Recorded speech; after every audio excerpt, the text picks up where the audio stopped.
Hello everyone, and welcome back to our channel.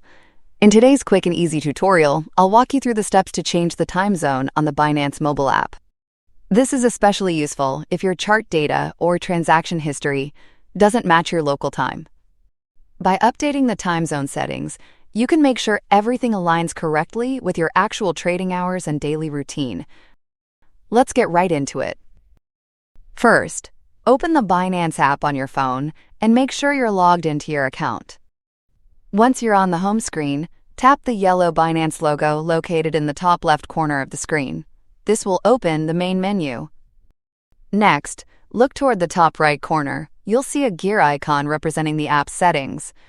Tap on that to open the settings menu.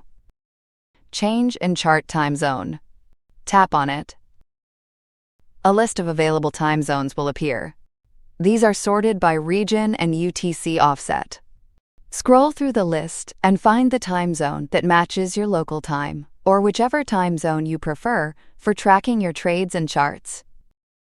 Once you tap on your desired time zone, it will be instantly applied. No need to manually save or restart the app.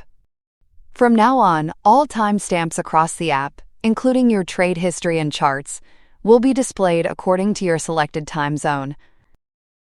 And that's all there is to it. If this video helped you, make sure to give it a thumbs up and consider subscribing to our channel for more tutorials just like this one. Thanks for watching.